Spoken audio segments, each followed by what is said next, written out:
남성 이목장입니다. 제가 이제 말씀 순서인데 말씀을 준비해가지고 왔거든요. 근데 좀 길어질 수가 있기 때문에 지금 어떻게 해야 될지 모르겠습니다. 남성 이목장은 우리 네 분이 있는데 오늘 이수부장님께서는 코로나 걸려가지고 못 나오시고, 그다음에 이대성 집사님, 김정식 씨가 힘든 일이 있습니다. 오늘 찬양도 이수모 장님하고 준비를 했었는데 합을 맞췄거든요. 맞췄는데 그냥 제가 개인적으로 하다 보니까 435장 부르겠습니다. 나의 영원하신 기억.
제가 준비한 오늘의 말씀은 거꾸로 생각해보는 이스라엘 역사란 주제 가지고 말씀을 나누고자 합니다.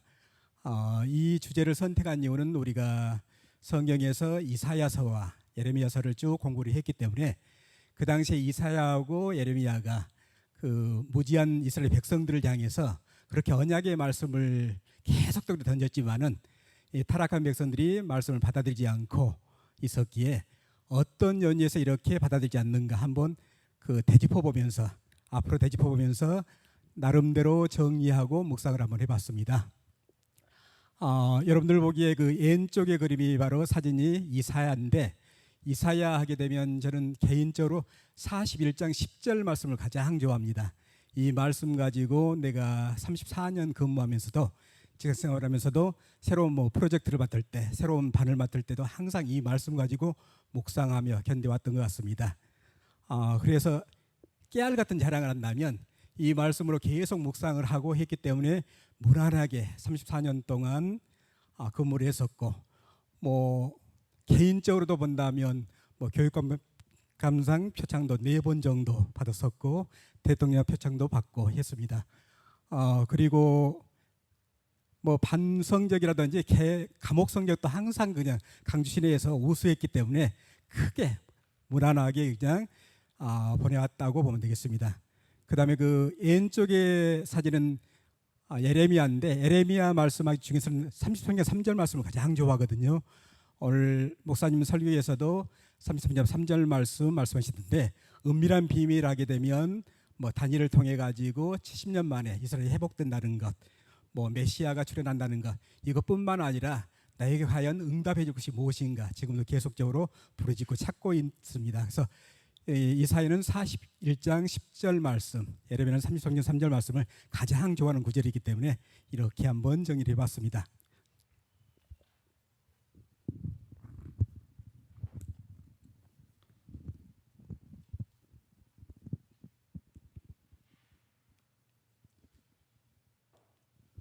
오늘 말씀의 순서는 이스라엘이 타락한 이유를 저는 개인적으로 두 가지 이유로 삼았거든요. 첫 번째 이유가 바로 가나안 정복 시 말씀의 불순종, 두 번째는 하나님 대신 인간왕을 세웠다는 것. 이 두 가지가 가장 기억에 남게 된 두 가지로 선택했었고, 그 다음에 통일왕국의 왕에서는 솔로몬은 어떤 잘못을 했는가, 여로보암은 어떤 죄를 지었는가, 이 왕에 대해서 한번 정의를 해보고자 이렇게 목차로 정해봤습니다. 여기 이스라엘이 나오게 되는데, 이스라엘 하게 되면 왼쪽에 국기가 있죠. 이 국기 모양은 많이 봤을 겁니다. 나라를 대표한 것이 바로 국기인데, 한가운데 사진이 바로 다윗의 방패에서 나온 다윗의 별이죠. 별이고, 그 다음에 위에 아래쪽에가 그 하얀 줄무늬, 파랑 줄무늬가 있고 아래쪽도 있게 되는데, 이 모양은 그 유대인들이 기도할 때 머리하고 어깨에 두르는 기도보가 있습니다. 이 기도보를 바로 탈릿이라고 하는데, 이 탈릿에서 유래돼 가지고 이렇게 국기 형상을 만들었다고 합니다. 그 다음에 오른쪽에 그림은 현재 이스라엘 위치를 나타내고 있는데, 이스라엘 한다면 예루살렘 찾을 수 있겠죠. 자, 이 예루살렘을 쭉 보게 되니까 강주하고 이도를 비교한다 한다면 이스라엘은 31도 정도, 강주가 이도가 35도 정도 되겠으니까 좀 더 남쪽에 있다 이렇게 보면 되겠습니다. 그래서 그 이스라엘 서쪽에 본다면 지중해가 있기 때문에 해양성 기후를 나타내기 때문에 약간의 겨울은 5도에서 10도 정도, 우리나라보다 훨씬 더 따뜻하고 여름은 22도에서 25도로 좀 더 시원하다 이렇게 보면 되겠네요. 그 다음에 이 이스라엘 민족은 약 인구수가 940만 정도 되게 되니까 서울 인구보다 좀 더 작다 이렇게 보시면 되겠고, 또 하나 민족 구성을 찾아보게 되니까 유대인들이 약 70% 정도 차지하고 있고, 아랍인들이 약 25% 정도, 기타가 약 5% 정도를 차지하고 있습니다. 이렇게 구성되어 있는데, 전에도 말씀드렸다시피 이스라엘을 아브라함을 통해 가지고 그 갈대아 우리에서 이렇게 이동시켰죠. 자, 이동시킨 위치를 쭉 보게 되니까 어디에 있습니까? 아프리카하고 아시아하고 유럽으로 통하는 관문 쪽에 해당되어 있죠. 그래서 하나님께서 이렇게 이동시킨 이유가 바로 말씀 선포가 쉽게 전파되기 위해서 이렇게 이동시키지 않나 이렇게 기억을 해봅니다. 또 하나는 아랍 주변 사이에 쭉 끼어가지고 이스라엘이 있죠. 사우디아라비아도 아랍이고, 그 다음에 이집트도 마찬가지고, 이란 돌고 이렇게 끼어 있다는 것은 주변에, 그 다음에 지중해가 있기 때문에 주변하고 연합할 수가 없게 되겠죠. 그래서 단지 하나님만 바라보는 위치에서 이렇게 이동시키지 않나 이렇게 생각을 해봅니다.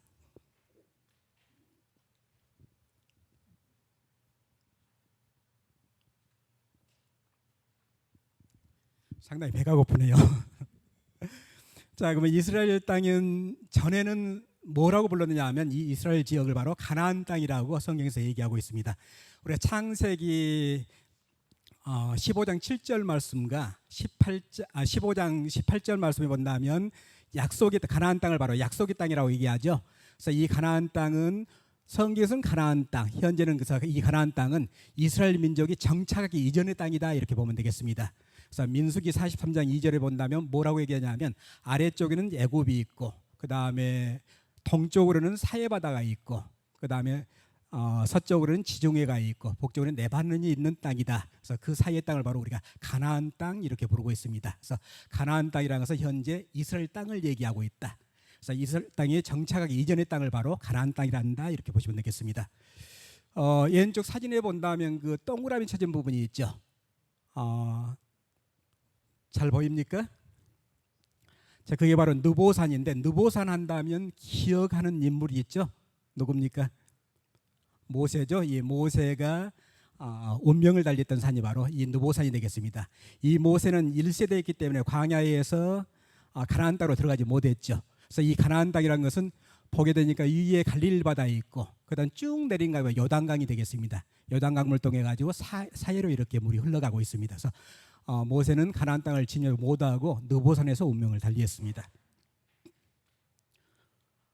그래서 이 모세가 본인이 가나안 땅에 갈 수 없기 때문에 신명기 27장 8절에는 뭐라고 말씀하냐면, 너는 이 율법의 모든 말씀을 그 돌돌이에 분명하고 정확히 기록할지니라 이렇게 얘기했습니다. 왜 그러냐면 이 율법 이제 두 가지로 해석할 수가 있겠네요. 첫 번째가 뭐냐면 이제 우리가 광야에서는 이동 생활을 하게 되죠. 이동 생활을 하게 되고 가나안으로 들어간다 하면 정착 생활을 하게 됩니다.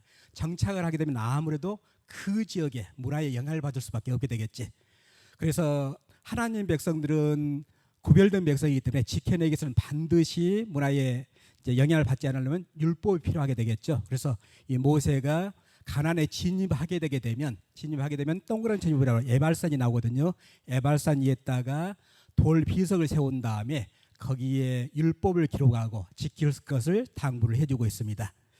자, 두 번째 이유는 이 모세는 가나안으로 갈 수 없기 때문에 광야 생활에서는 모세가 전부 다 말씀을 선포하고 백성을 다스리고 했는데 이제 본인이 직접 갈 수가 없게 되겠죠. 그래서 이제 정착 생활을 하게 되면 반드시 이스라엘 백성의 기준이 되는 말씀 바로 율법이라는 것을 강조하기 위해서 야지 에발산에다가 이렇게 돌들 세워가지고 율법을 기록하게끔 하고 지키게끔 유도를 했습니다. 이 사진 보면 가운데가 바로 산이 두 개 있죠. 이 산은 아마 민수기에서 잘 봤을 것입니다. 에발산하고 또 그리심산이 있죠. 6부족이 쭉 나눠져 가지고 축복하고 저어줬던 그 산이 되겠습니다.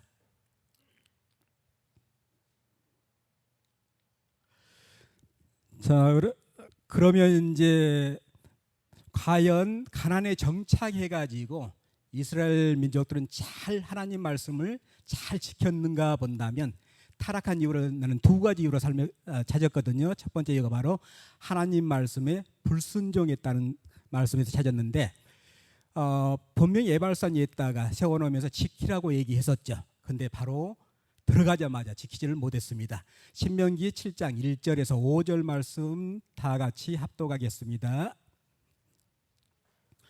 네 하나님 여호와께서 너를 인도하사 너가 차지할 땅으로 들이시고 네 앞에서 여러 민족 헷 족속과 가르가스 족속과 아모리 족속과 가나안 족속과 브리스 족속과 히 족속과 여부스 족속과 곧 너보다 많고 힘이 센 7 족속을 쫓아내실 때에 네 하나님 여호와께서 그들을 내게 치게 하시리니 그때에 너는 그들을 진멸할 것이라. 그들과 언약도 하지 말 것이요 그들을 불쌍히 여기지도 말 것이며 또 그들과 혼인하지도 말지니 내 딸을 그들의 아들에게 주지 말 것이요 그들의 딸도 내 며느리로 삼지 말 것은 그가 네 아들을 유혹하여 그가 여호와를 떠나고 다른 신들을 섬기게 하므로 여호와께서 너희에게 진노하사 갑자기 너희를 멸하실 것입니다. 오직 너희가 그들에게 행할 것은 이러하니 그들의 제단을 헐며 주상을 깨뜨리며 아세라 목상을 찍으며 조각한 우상들을 부수할 것이니라 이렇게 말씀하셨네요. 자, 이와 같이 신신당부를 했었는데 과연 지켰을까요? 안 지켰을까요? 전부 다 우리가 말씀 공부를 했기 때문에 잘 알고 있죠. 지키지 못했습니다. 반드시 가나안에 가게 되면 그 가나안의 7 족속을 멸하라고 했습니다. 언약도 맺지 말고 혼인하지도 말고 단지 해야 될 것은 제단을 헐며 주상을 깨뜨리며 목상을 깨뜨리며 우상들을 불살이라고 얘기했었죠. 그런데 1세대 세대 중에서 가나안에 들어갔던 사람은 딱 2사람이 있죠. 2사람이 바로 여호수아하고 갈렙이 있는데 이 여호수아가 결국은 지키지 못하던 것을 여호수아 9장 14절 15절 말씀에서 얘기를 해주고 있습니다. 14절 15절 말씀 같이 합독하겠습니다. 그들의 양식을 취하고는 어떻게 할지를 여호와께 묻지를 아니하고 여호수아가 곧 그들과 하친하여 그들을 살리리라는 조약을 맺고 해중 족장들이 그들에게 맹세하였더라 그랬네요. 자, 진입했는데 이제 가나안에 진입하게 되니까 이 여호수아의 명성을 가나안 주민들이 알게 됩니다. 그래서 그 7 족속 중에 히 족속이 와가지고 초라한 행색으로 저희는 멀리서 온 사신처럼 꾸며가지고 와가지고 우리들은 당신의 종들이 될 때니 우리가 조약을 맺읍시다 하고 여호수아한테 권유를 하게 되죠. 그래서 여호수아가 좀 밀쳐져 있었는데 그냥 멀리서 온 사신이고 본인 족속들의 종들이 된다고 하니까 그냥 허락을 하게 되죠. 그래서 조약을 맺는 내용이 되겠습니다. 그래서 여호와께 묻지를 아니하고 그들과 하친했다 그랬네요. 자, 이런 내용이 이제 언제 가나안 쪽에서 왔다는 것을 알 수가 있냐면 3일 후에 밝혀지게 되죠. 밝혀졌는데 이미 조약을 맺었기 때문에 멸할 수가 없게 됩니다. 그래서 28절 말씀 보게 되니까 여호수아가 곧 그대로 그들에게 행하되 그들을 이스라엘 자손의 손에서 건져서 죽이지 못하게 하니라 했네요. 그래서 이 희족속들을 나중에 이제 여호와 제단을 위해 가지고 물을 깃고 나무를 패는 이런 족속으로 만들게 되죠. 자, 그래서 한자성어로 본다면 금묵자흑이 되겠습니다. 먹을 가까이 하게 되면 검해진다는 말이 있습니다. 그래서 우리가 가나안에 정착했다 하게 되면 바알의 신앙에 접하게 되죠. 접하다 보게 되면 본인도 이렇게 우상과 접해지게 되겠죠. 자, 현대에 본다면 뭐 마약도 있고 도박도 있고 뭐 담배도 있지만은 계속 접하다 보게 되면 자신도 모르게 그렇게 빠져들게 되겠죠. 그래서 이런 대상들은 항상 절제의 대상이 아니라 반드시 타파하고 깨트릴 대상이라는 것을 확인해야 되겠습니다. 그래서 금묵자흑이라는 좀 단어를 확인하면서 지냈어야 되는데 이렇게 이스라엘 백성들은 하지를 못했습니다. 그래서 첫 번째는 하나님 말씀에 불순종했다는 것. 두 번째 이유로서 이제는 그 왕을 세운 제도 가지고 찾았는데 왕을 세운 제도가 사무엘상 8장 5절부터 7절까지 나와 있습니다. 같이 합독하겠습니다.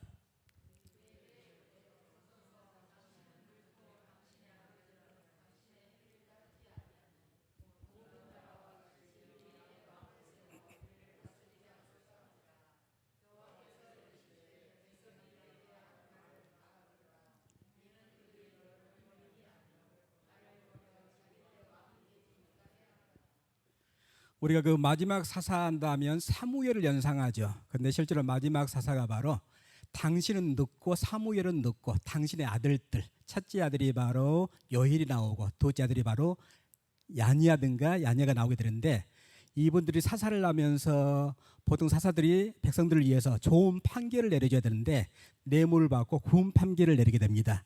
그래서 이제 백성들이 크게 실망을 하게 되죠. 그래서 당신의 행위를 따르지 아니하니 모든 나라와 같이 우리에게 왕을 세워달라고 백성들이 요구를 하게 됩니다. 그래서 이 왕을 세워달라고 요구를 하게 되게 되니까 7절 말씀 본다면 하나님께서 이제 사무엘한테 얘기를 하게 되죠. 뭐라고 얘기하냐면 백성이 내게 한 말은 다 들으라. 이는 그들이 너를 버림이 아니요 나를 버려 자기들의 왕이 되지 못하게 함이라 그랬네요. 상당히 하나님께서 섭섭해하셨던 것을 확인할 수 있겠죠. 그래서 이스라엘의 만왕의 왕은 하나님이신데 인간적인 왕을 세워야 하고 하나님께서 약간 섭섭했던 표현을 7절에서 말씀해 주고 있습니다. 그런데 그 하나님께서도 물론 가나안 땅에 정착하게 되게 되면 왕을 세울 것이라는 것은 예측은 했거든요. 예측한 내용이 바로 신명기 17장 15절부터 17절 말씀에서 얘기를 해주고 있습니다. 15절 말씀에 온다면 반드시 왕을 세울 때는 이 조건이 돼야 되겠죠.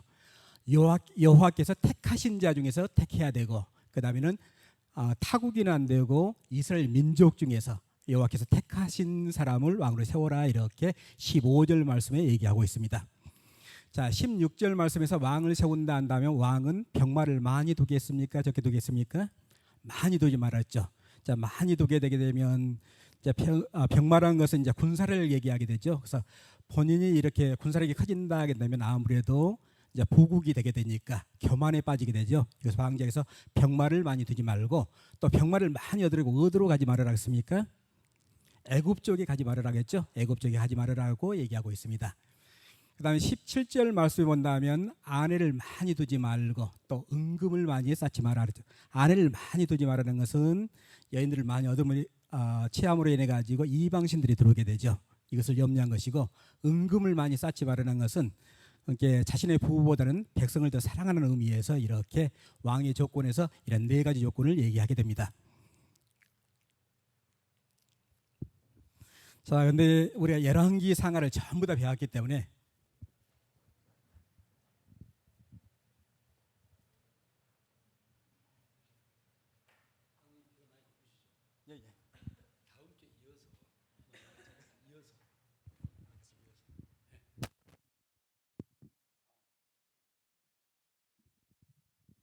너무나 감사합니다. 우리 교회가 드디어 학습분이 이가 되어 간다는 게 너무나 감사하고 또 우리 장로님이 앞장서서 이렇게 해주신 게 너무 감사한데요. 저도 몇 번 하셨을 때 아주 많이 배웁니다.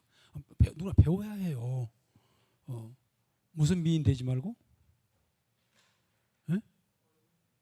얼굴 미인, 백치미인, 백치미인 되지 말고 영적 백치미인 되지 말고 좀 알아갑시다. 나 몰라, 나 성경 몰라, 나 은혜 받으면 돼. 그렇게 하지 말고 알아야 받지. 그래서 이렇게 우리 한 분 한 분이 이렇게 악습 분위기를 가져주시고 너무 감사하고요. 우리 장로님, 대통령상을 4번 받으셨어요? 교육감만 4번 대통령상 받으시고. 이렇게 그래 제가 알고 있어요. 우리 저기 누구야? 저 경희가 동아여고 출신이지? 선생님 어떤 분이요? 내가 물어봤어요 경희한테.